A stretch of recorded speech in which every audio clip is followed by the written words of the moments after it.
Bonjour à tous.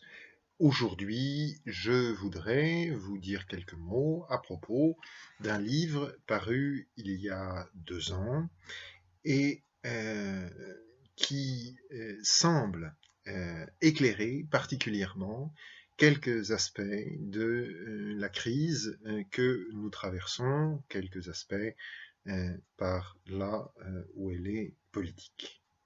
C'est un livre au titre paradoxal, en un certain sens, puisque cet essai de 130 pages, signé Pierre Manant, paru aux Presses universitaires de France, s'intitule « La loi naturelle et les droits de l'homme ». Or, si il existe encore une doctrine qui fait référence dans le monde contemporain à la loi naturelle, c'est précisément la doctrine des droits de l'homme. Alors, que veut nous dire cet essai en confrontant les deux notions? Pierre Manant révèle, au travers de cette confrontation, non seulement qu'il s'agit de deux réalités fort différentes, et même tout à fait antagoniques, mais encore que cet antagonisme est la clé, la résolution d'un phénomène qu'il faut bien appeler, à la lecture des pages de Pierre Manant, la fin du politique. Alors, commençons par le diagnostic. Le diagnostic, c'est que la prétention aux droits de l'homme s'inscrit dans un contexte très particulier, propre à la philosophie politique moderne, que notre auteur fait commencer avec Machiavel et l'époque de la Réforme, et que l'on pourrait caractériser par l'avènement, dans les descriptions des penseurs, de gens qui nous ont légué leurs œuvres, d'un personnage politique nouveau, d'un citoyen politique nouveau, qui est un individu caractérisé par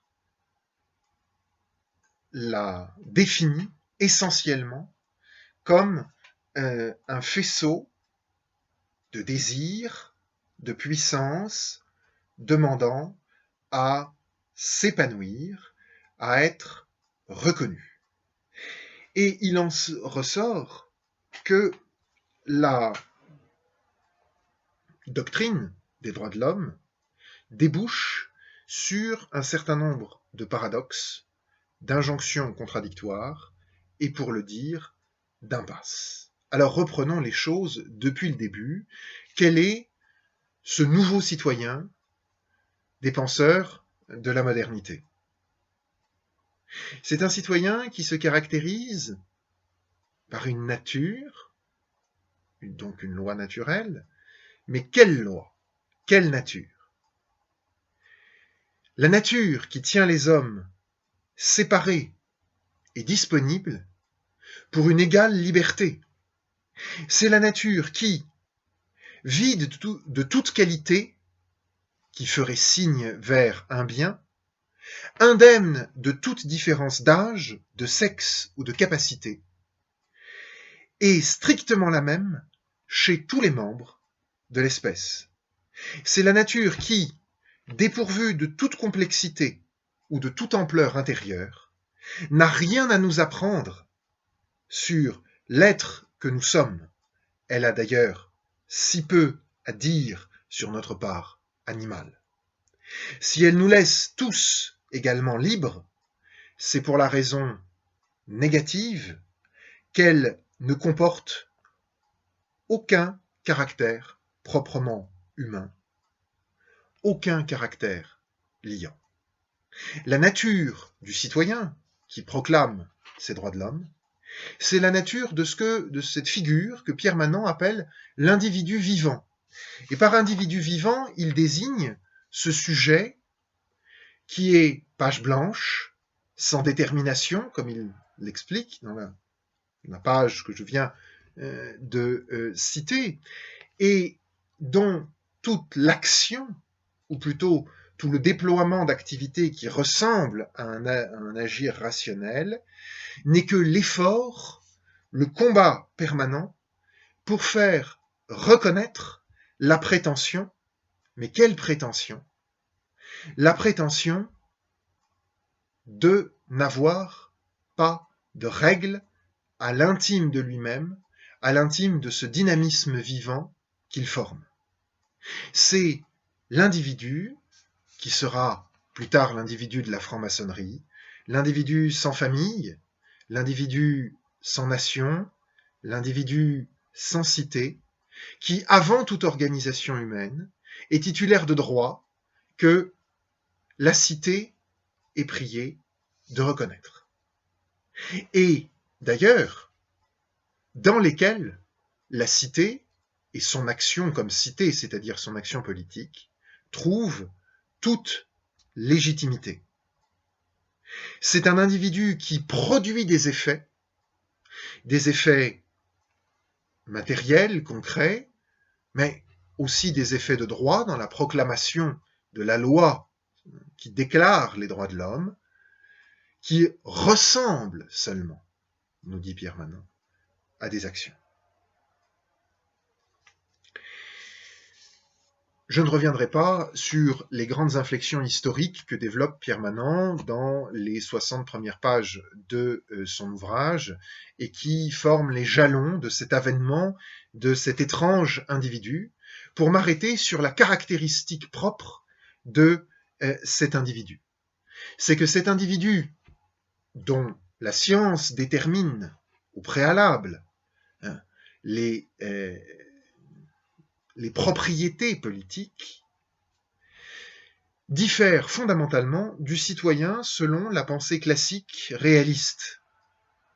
La pensée classique réaliste dit que la nature de l'individu, la nature humaine reçue dans chacun d'entre nous, est, comme le dit Pierre Manant, une tension vers un bien qui est plus grand que nous parce qu'aucun d'entre nous ne réalise la complétude de la nature humaine, et que cette nature appelle vers un bien qu'on réalise en commun, vers un bien qu'on réalise dans l'action commune, qui est à son plus haut niveau, c'est-à-dire là où elle procure tout le bien de la nature humaine, et l'action politique.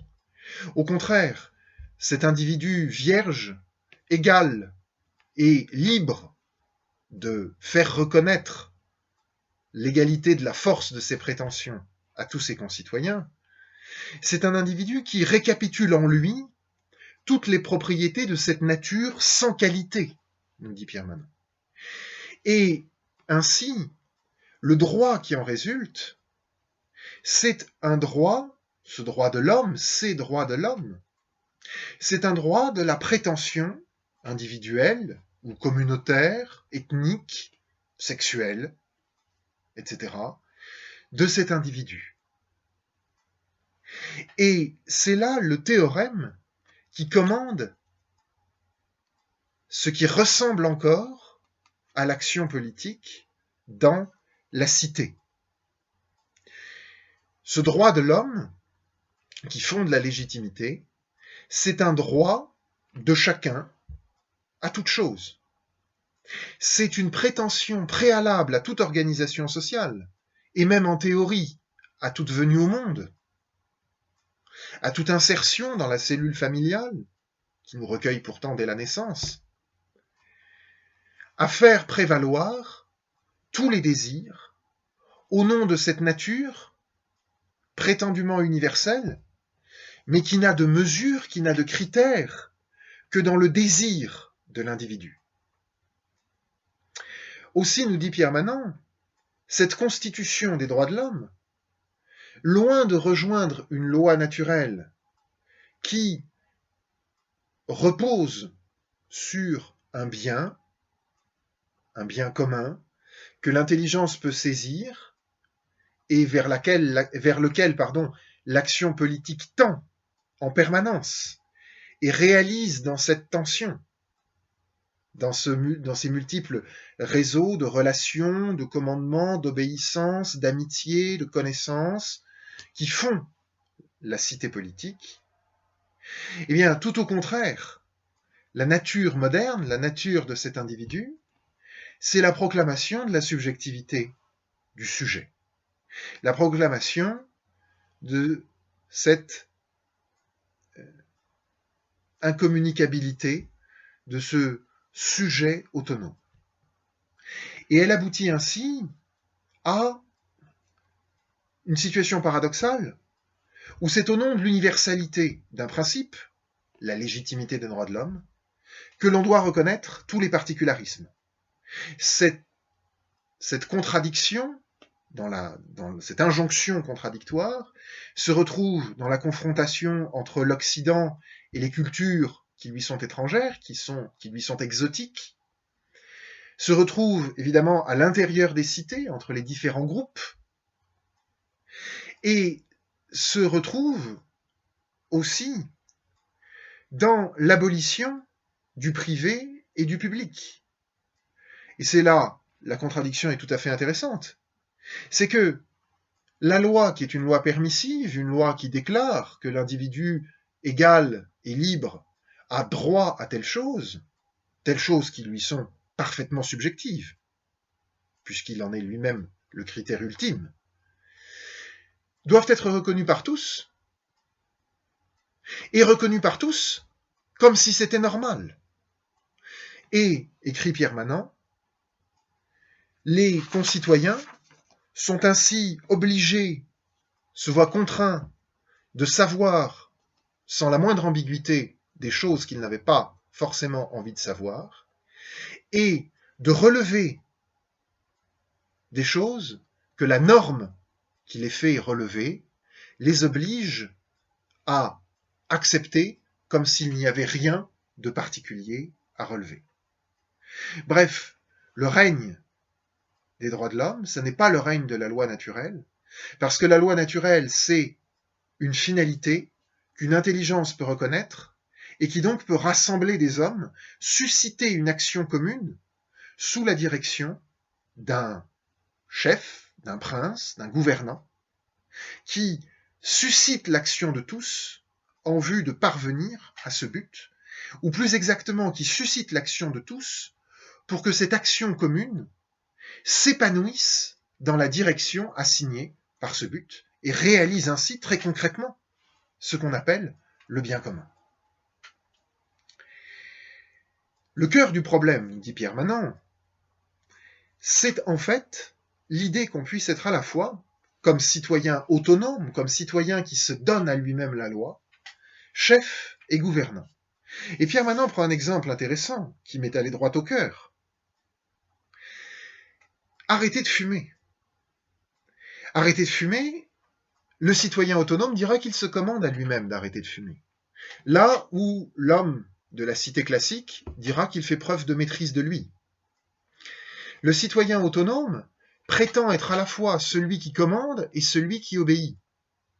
Alors que, relève Pierre Manant, la décision d'arrêter de fumer relève, au nom d'un bien, la santé, l'ascèse, la pénitence, monsieur l'abbé, de la maîtrise des désirs et des passions, c'est-à-dire ce que la pensée classique et le bon sens, cumulé le long des âges, appelle la maîtrise de soi. Au contraire, le citoyen autonome prétend être à la fois celui qui dirige et celui qui est dirigé. Et c'est impossible, car l'action de celui qui dirige, l'action du chef, c'est de donner la mesure, d'exprimer dans le commandement, dans la loi, dans le décret, la mesure raisonnable dans l'action, la mesure de cette tension vers le bien que constitue l'action proprement politique. Au contraire, celui qui obéit, c'est celui qui met en œuvre ce désir. Et les deux actions sont irréductibles l'une à l'autre. En somme, et pour résumer d'un mot, le règne du droit naturel, comme fondement de la cité, c'est le règne paradoxal, selon l'expression de Pierre Manant, d'un droit sans la règle, sans la mesure de la raison. Et par là même, c'est la fin véritable de l'action, parce que c'est la méconnaissance de cette distinction élémentaire dans toute action commune, qu'il y en a un ou plusieurs qui définissent la mesure raisonnable pour parvenir à ce bien qui fait signe à tous ceux qui sont rassemblés, qui communiquent dans ce bien commun. Autrement dit, loin d'être une version du droit naturel, le règne des droits de l'homme, c'est la fin de la loi naturelle. Et historiquement, d'ailleurs, il s'est beaucoup construit de cette façon-là. Mais c'est aussi, et cela est intéressant, la fin du politique. Mais voilà, poursuit Pierre Manant, que c'est non seulement la fin du politique, parce que c'est la fin de l'action qui implique celui qui dirige l'action et celui qui obéit, mais c'est également la proclamation d'un théorème. Un théorème, un axiome, qui est que l'individu, puisqu'il n'a pas de règles, de mesures communes avec ses semblables, est un individu isolé qui cherche à maximiser l'ensemble des désirs, éventuellement très élevés, mais pas nécessairement, et en tout cas, il a été identifié historiquement comme le désir de vivre de la vie la plus agréable possible, en faisant prévaloir les puissances qui sont les siennes, les désirs qui sont les siens, sur l'ensemble de ses concitoyens. Et là, nous arrivons à la constatation, avec Pierre Manant, que ce changement dans la conception, cette fin de la politique, disons, plus que ce changement de conception de la politique, cette fin de la politique, c'est également la fin d'une certaine conception de la vie. La vie n'est pas ce déploiement de l'individu capable de se mouvoir et de se mouvoir de façon rationnelle, de faire des choix, d'agir en prudence devant telle ou telle situation. La vie, c'est la maximisation du profit selon les désirs des uns et des autres. Aussi, tout ce qui fait obstacle à ces désirs est un obstacle qui doit être levé. La nature, selon les droits de l'homme, définit le programme d'une abolition sans fin des obstacles, car toute circonstance concrète de l'existence se présente comme un obstacle au déploiement de désirs indéfinis, de désirs de cet individu sans nature, sans règle intérieure, sans dynamisme intérieur, et donc sans point de communion possible avec ses semblables. C'est la course indéfinie, l'avancée vers le vide, dans ce que un autre philosophe du XXe siècle, qui n'est pas cité ici, avait appelé une volonté de volonté, la volonté de vouloir indéfiniment. Et dans ce contexte, il y a plusieurs impasses, et pour tout dire, une supercherie. La supercherie, c'est que la liberté de ce sujet égale à tous ses semblables parce qu'il n'a pas de nature, parce qu'il n'a pas de différence avec eux, parce qu'il est lui-même indéterminé et indéterminable, ne lui laisse en vérité qu'une seule liberté, celle de faire reconnaître son désir du moment. Cette prétendue liberté des droits de l'homme, c'est en réalité le plus strict des déterminismes. Mon désir commande de la façon la plus radicale possible mon action. C'est là qu'est la supercherie. Les impasses sont les suivantes. Dès lors qu'il n'y a plus de bien commun, ce qui rassemble les hommes, ce qui les fait tenir ensemble, ça n'est pas l'aspiration naturelle, l'aspiration de cette dynamique intérieure, de cette physique intérieure qui est la nature, c'est la crainte de perdre ces différents droits. Et nous voyons cela dans toutes les théories de l'état de nature chez les penseurs du XVIIe, du XVIIIe siècle. C'est donc la peur de perdre le profit de l'individu, de perdre le profit du désir, qui rassemble les hommes, et non plus le bien commun. Cette parole éclairera certainement un certain nombre d'aspects, au demeurant sinon paradoxal, du moins a priori antagoniques de la situation présente, et des retournements que les actualités du jour, des retournements de décision et de discours que les actualités du jour nous rapportent quotidiennement. C'est l'empire de la peur, parce que la crainte de la perte du profit, la crainte que l'obstacle à l'extension de ce profit ne soit pas levé, est le seul recours du citoyen autonome. Et cela implique un statut tout particulier de la mort. Il y a quelque chose de tout à fait remarquable dans la situation que nous vivons aujourd'hui, qui est que, même confrontés à l'impuissance la plus patente, et quoi qu'il en soit, des procès qu'on peut faire sur les responsabilités diverses, une impuissance réelle devant une maladie inconnue, ce qui est remarquable, ça n'est pas que l'homme se trouve impuissant à résoudre certaines difficultés, que ce soit par ses erreurs ou par la force des événements. Ce qui est remarquable, c'est que l'impuissance à résoudre ces difficultés ne l'amène pas à réaliser qu'il y a quelque chose de plus grand que lui. C'est que la difficulté, en l'occurrence la mort, n'est plus vue comme la limite de la nature, une des contraintes de notre condition native. Elle est vue comme un obstacle à l'extension de ses désirs. Elle n'appelle pas à la réflexion sur un au-delà. Elle appelle simplement à être écartée, comme n'importe quel obstacle. Et voilà pourquoi il y a cet aveuglement tout à fait remarquable des élites, certainement des élites franc-maçonnes, des élites dites des Lumières, qui sont des élites de l'obscurité, devant la réalité de la nécessité d'un culte public, et plus encore en période d'épidémie. Et l'impasse se poursuit encore, si nous lisons Pierre Manant, toujours à propos de la mort. C'est que puisque la mort n'est plus qu'un obstacle, et non plus la limite de notre condition naturelle, puisque nous n'avons plus rien à dire sur la mort, comme nous n'avons plus rien à dire sur notre nature et sur aucune de nos limites,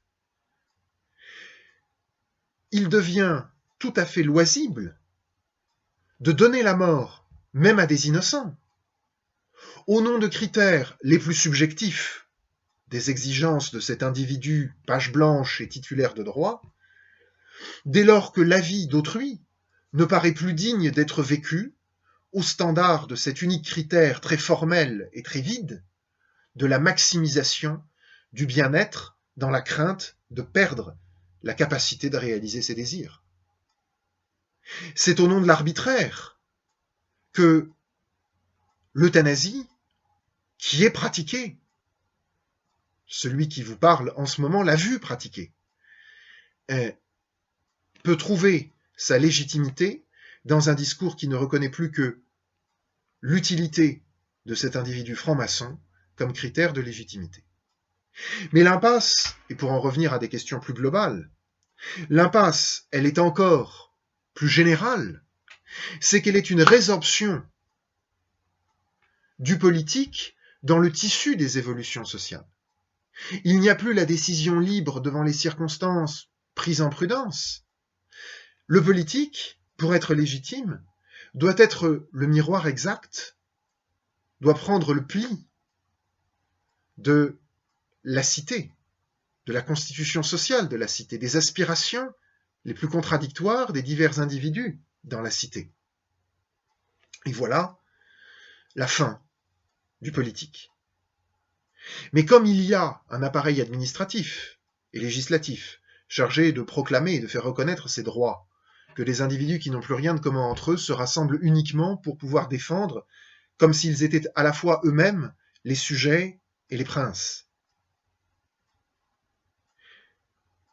Ce qui est appliqué à la cité dans la proclamation de ses droits, c'est le pli, sans cesse changeant, à la mesure, au rythme de la poursuite de ce droit sans règle que sont les droits de l'homme,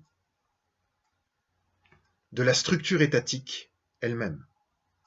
Il y a à la fois fin du politique, dissociation de la société des hommes et de la sphère de décision, et en même temps, hypertrophie de l'État. Telle est l'impasse de la philosophie libérale, mais plus généralement de la philosophie des Lumières et de la modernité, telle que l'a décrit Pierre Manant. C'est pourquoi il faut plaider pour la reconnaissance d'une universalité, non pas imposée comme un théorème de l'extérieur, mais comme une condition de la pratique de la vie commune, qu'on appelle la politique, qui est que nous poursuivons un bien.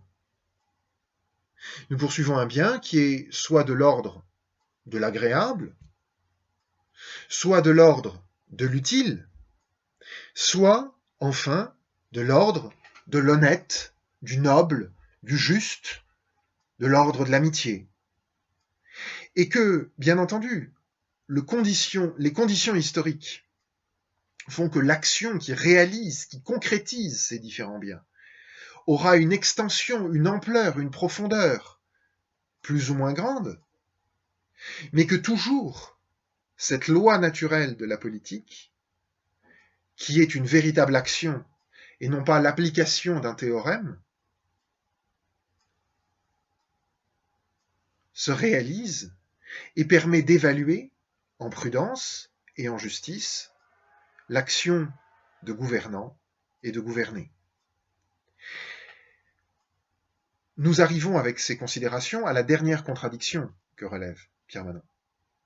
C'est qu'en faisant de la politique, non pas une science pratique, l'art de bien agir, selon ces différents types de biens, dans les circonstances concrètes données, mais l'application d'un théorème, il y a un individu de telles caractéristiques, ou plutôt de telle absence totale de caractéristiques déterminantes, qui doit pouvoir faire reconnaître ses droits. En faisant de la politique, donc, un cadre purement formel de l'imposition des droits contradictoires, la contradiction s'introduit dans la pensée. Il y a des droits contradictoires qu'au nom de l'universalité, on est censé reconnaître. Il y a des droits contradictoires que l'on ne peut pas juger au nom d'un bien universel, sinon du seul bien qui se présente comme la dernière vérité universelle, que tous les droits, parce qu'ils sont fondamentaux, méritent que l'on s'y arrête.